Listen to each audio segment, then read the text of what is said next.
సుహాసిని, అందరూ రెడీ అయ్యారా? అక్కడ గుళ్ళో కళ్యాణానికి గురువుగారు ఏర్పాట్లు చేస్తున్నారట. ముహూర్తం దాటక ముందే రమ్మని చెప్పారు. ఇప్పటికే చాలా ఆలస్యమైంది. మేమిద్దరం రెడీనే అత్తయ్య గారు. సులోచన వస్తే బయలుదేరడమే. సరే, ఇంతకీ ఉత్తమ్ ఎక్కడా?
బియ్యం త్వరగా తీసుకురా.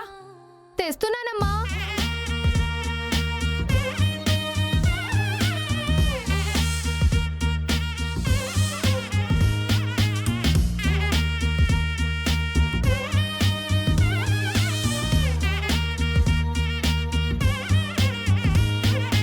ఆ గరిటె తీసుకురా త్వరగా.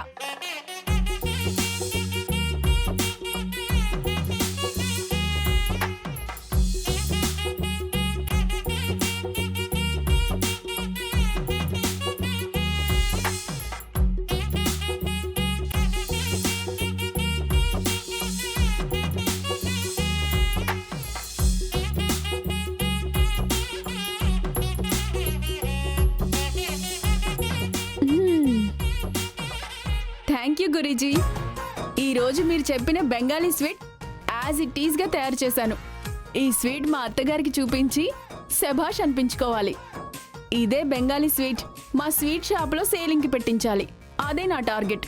అమ్మా, ఎప్పుడు చూసినా వంటలబ్బాయి వీడియోలు చూసి వంట చేస్తుంటారు కదా, అతను చేసే వంటలంటే అంత ఇష్టమా ఏంటి? అవును, వంటల్లో ఆయనే నాకు ఇన్స్పిరేషన్. ఆయన్ని చూసి ఎన్నో వంటలు నేర్చుకున్నాను. ఎప్పటికైనా సరే ఆయనంత గొప్పదాన్ని కావాలనేది నా కోరిక. సరే సరే, ఈ బెంగాలీ స్వీట్ తీసుకువెళ్ళి మా అత్తగారికి చూపించు. తిన్నాక ఆవిడేమన్నారో వచ్చి నాకు చెప్పు. పోయి జానకమ్మ గారికి ఇచ్చిరా. అలాగే.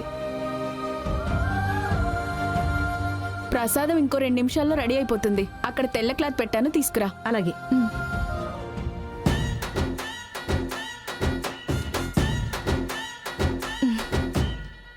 ఈ సులోచనమ్మ రోజుకో రకం స్వీట్ చేస్తూనే ఉంటుంది. ఇవన్నీ జానకమ్మ గారు రుచి చూడడం తప్ప మనం ఏనాడు రుచి చూడలేదు. ఒకసారి తింటే పోలా?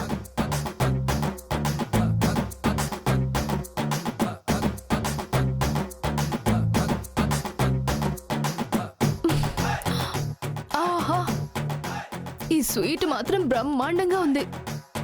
ఇప్పుడు ఆ జానకమ్మ గారు తిని ఏం చెప్తారో చూడ.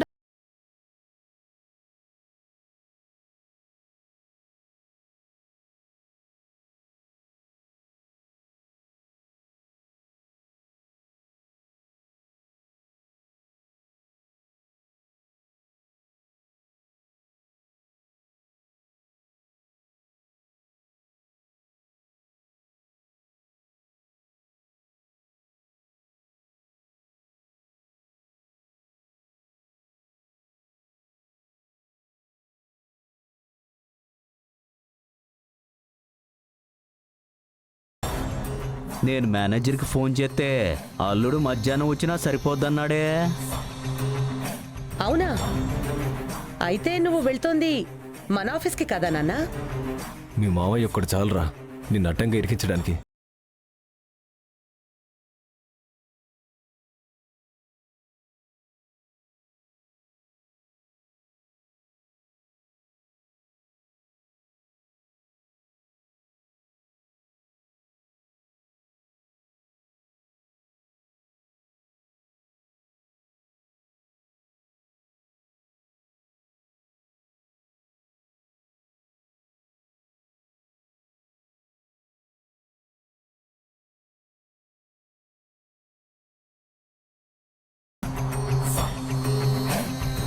ఉత్తంగడ ముసల్దాన్ సేవలో ఏం చెప్పాడు? ఎందుకు ఆవిడ మేనేజ్ చేసింది? నానమ్మ మనవడి మధ్య ఏదో సీక్రెట్ మ్యాటర్ జరుగుతుంది. అదేందో మనం కనిపెట్టాలా. సుహాసిని, ఇంతకీ సులోచన ఎక్కడా? 5 నిమిషాల్లో వస్తానన్నారమ్మా.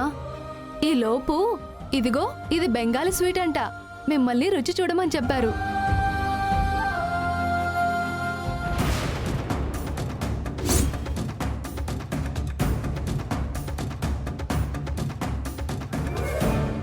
నేను రుచి చూడ్డం ఎందుకు? నాకంటే ముందుగా ఈ స్వీట్ని నువ్వే రుచి చూసుంటావుగా.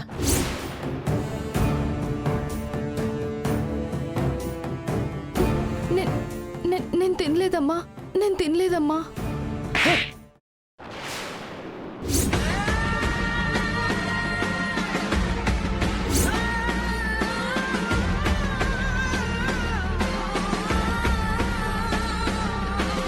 నన్ను మోసం చేసేవాళ్లన్నా, నాకు ద్రోహం చేసేవాళ్లన్నా నాకు పరమ అసహ్యం. నువ్వు నన్ను మోసం చేశావు అనడానికి నీ మూతి చుట్టూ ఉన్న పాకమే సాక్ష్యం. నువ్వు ద్రోహం చేశావనడానికి నువ్వు చెప్పిన అబద్ధమే సాక్ష్యం. ఈ జానకమ్మ దేన్నైనా క్షమిస్తుంది కాని మోసం చేసేవాళ్లని, ద్రోహం చేసేవాళ్లని క్షమించదు. నిన్ను ఇప్పుడే ఈ క్షణమే పనిలోంచి తీసేస్తున్నాను. సుహాసిని, దీని లెక్క సెటిల్ చేసి పంపించేసి. అమ్మగారు క్షమించండి అమ్మా, బుద్ధి తక్కువే చేశాను, కక్కుర్తి పడ్డాను. ఇంకెప్పుడు ఇలాంటి పని చేయను. ఈ ఒక్క తప్పు మన్నించండి అమ్మా. చేసింది చిన్న మోసమే కదా అని క్షమిస్తే రేపేదైనా పెద్ద మోసం చెయ్యడానికి నేనే అవకాశం ఇచ్చిందాన్నవుతాను. మోసానికి నా దగ్గర క్షమాపణ ఉండదు. సుహాసిని, మెడపట్టి గంటకు ముందే బయటికి పో. రేపొచ్చి నీ జీతం పట్టుకెళ్ళు. పో. చేతులారా నోటికాడు కూడు పోగొట్టుకున్నావు. ఇంకా ఎందుకు ఏడుపు? పదవే. ఛ! ఎంతో కష్టపడి తయారు చేసిన స్వీట్ దీనివల్ల నేల పాలైపోయింది. ఇంకోసారి ట్రై చేయాలి. అత్తయ్య గారు, ప్రసాదం రెడీ అయింది. ఇక గుడికి వెళ్దామా? పదండి.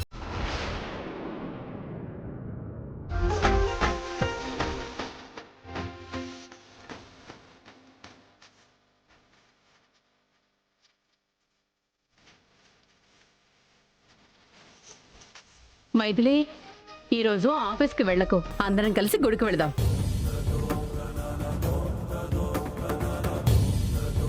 రేపు తీసుకెళ్లి ఈ ఉంగరాన్ని ఇచ్చేయాలి. అయ్యో, నిన్నే చెప్తే బాగుండేది కదమ్మా. ఈ విషయం తెలియక నేను లాకర్ కీస్ తీసుకొచ్చాను. అవి ఇవ్వకపోతే మేనేజర్ గారు ఫైర్ అయిపోతారు. ఆఫీస్కి వెళ్ళి కీస్ ఇచ్చేసి వస్తాను. సర్లే అమ్మా, నేను మీ తమ్ముడు కూడా ఇంకా రెడీ అవ్వలేదు కదా, ఈ లోపు నువ్వు ఇచ్చేసి వచ్చాయి. సరే నాన్న, మీరంతా రెడీ అయ్యి గుడికి వచ్చేయండి. నేను బ్యాంక్ వెళ్ళి డైరెక్ట్గా గుడికి వచ్చేస్తాను. సరేనా? ఈ ఐడియా బాగుండక, నువ్వు అటువైపు నుంచి రా, మేము ఇటువైపు నుంచి వచ్చేస్తాం. అందరూ గుడి దగ్గర కలుసుకోవచ్చు. సరే.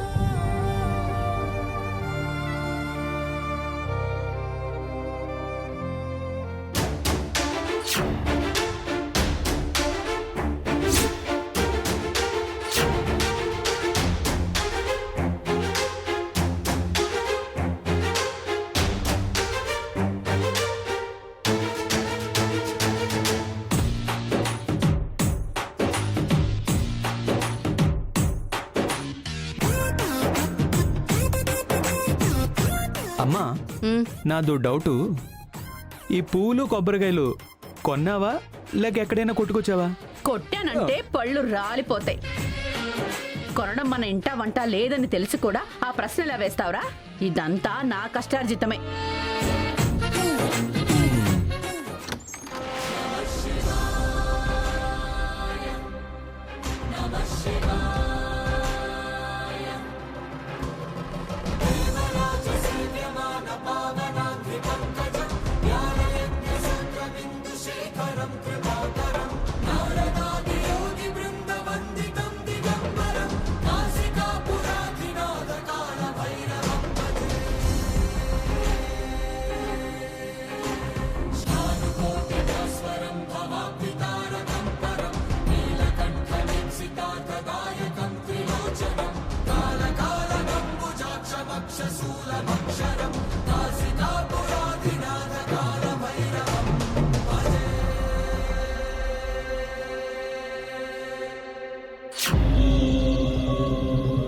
ఏదేమైనా సరే ఈ సంచిని మళ్ళీ మైథిలి చూడకూడదు.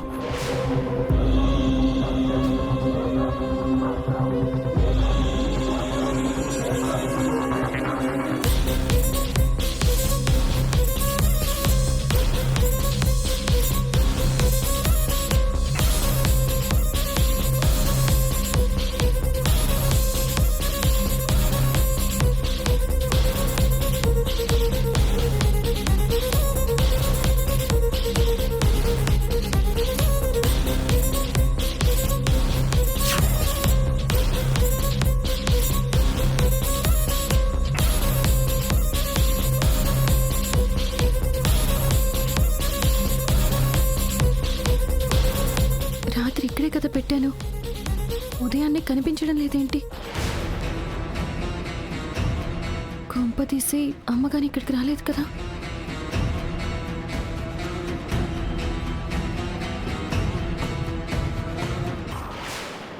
నాన్నా, అక్కడి నుంచి చూస్తున్నారేంటి? లోపలికి రండి.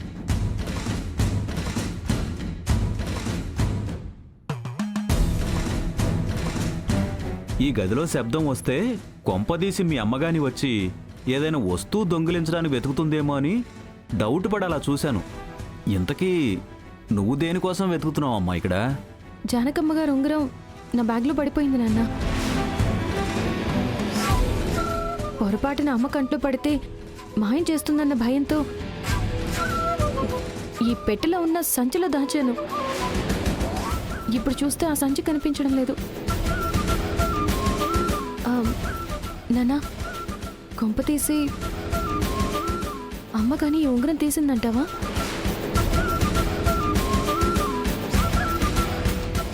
ఇప్పుడు నేను ఉంగరం ఇస్తే అది ఇవ్వడం కోసం మళ్ళీ మైథిలి ఆ జానకమ్మ ఇంటికి వెళుతుంది. అలా 1-2 సార్లు కలిస్తే వీళ్ళకి నిజాలు తెలిసే అవకాశం ఉంది. కాబట్టి ఆ ఉంగరం ఇప్పుడు ఇవ్వడం మంచిది కాదు. నాకు తెలిసి రాత్రి మీ అమ్మ ఈ గదిలోకి రాలేదమ్మా. కాబట్టి అది దొంగతనం చేసే అవకాశం లేదు. మరి ఉంగరం ఏమైనట్టు నాన్న? అవును, ఉంగరం నీ దగ్గర ఉన్నట్టు జానకమ్మ గారికి తెలుసా? తెలీదు నాన్న. అయితే టెన్షన్ లేదు కదమ్మా. నిదానంగా వెతికి ఉంగరం దొరికాక వాళ్ళకి ఇద్దువు గాని. అది కాదు నాన్న, నిన్న రాత్రి ఇందులోనే. మైథిలి, ఇంట్లో పెట్టిన వస్తువు ఎక్కడికి పోతుందమ్మా? వెతికిద్దాం అంటున్నాను కదా. పరాయి వాళ్ళ వస్తువు పావుతో సమానం అంటారు. అలాంటిది వాళ్ళ ఉంగరం ఇంకా నా దగ్గర ఉందంటే. గుడి నుంచి వచ్చాక వెతికి ఇచ్చేయచ్చమ్మా. ఫీల్ అవ్వకు. గుడికి టైం అవుతుంది. నువ్వు త్వరగా వెళ్ళి గుడి దగ్గరకు వచ్చేసేయి. మైథిలి, చెప్పాను కదా నీకు, వెళ్ళు. అలాగే నాన్న.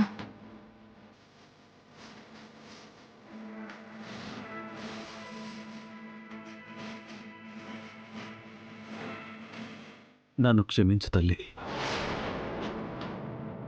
మీ అమ్మకిచ్చిన మాటకి కట్టుబడి ఆ సంచిని దాచాను. నీ కన్నవారిని నువ్వు కలవకూడదు అన్న కారణంతోనే ఉంగరం దాచాను. నా ప్రాణం పోయినా నువ్వు ఆ ఇంటి వారసురాలివి అన్న నిజం మాత్రం వాళ్ళకి తెలియనివ్వను.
రేయ్ ఏంట్రా అలా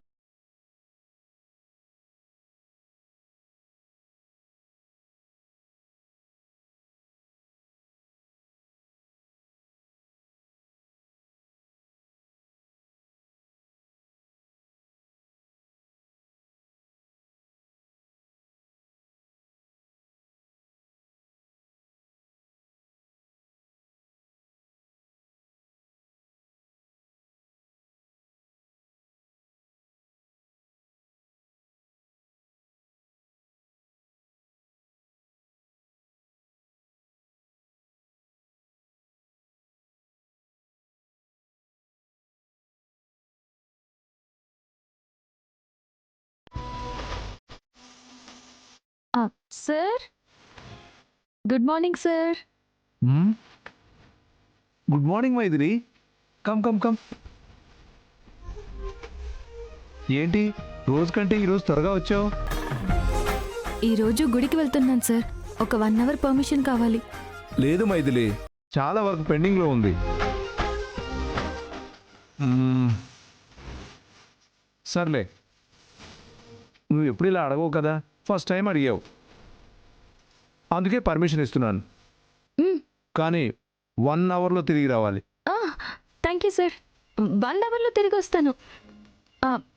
లాకర్ కీస్ తీసుకోండి. అమ్మ మైథిలి,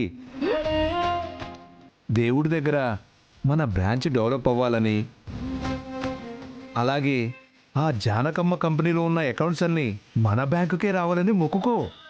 తప్పకుండా సార్.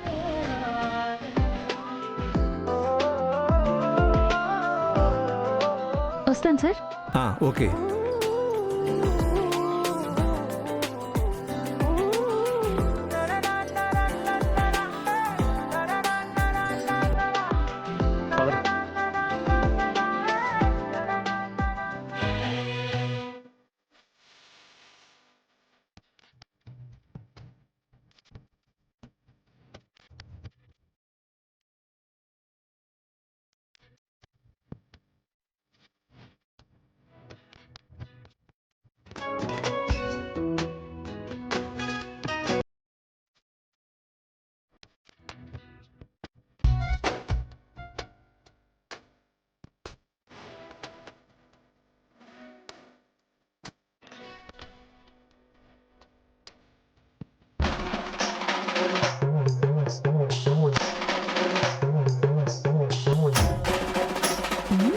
వీళ్ళేంటి ఆడవాళ్ళని అదోలా చూస్తున్నారు? చూడ్డానికి గొప్పింటి వాళ్ళలా ఉన్నారు, కానీ కొంచెం తేడా మనుషులే.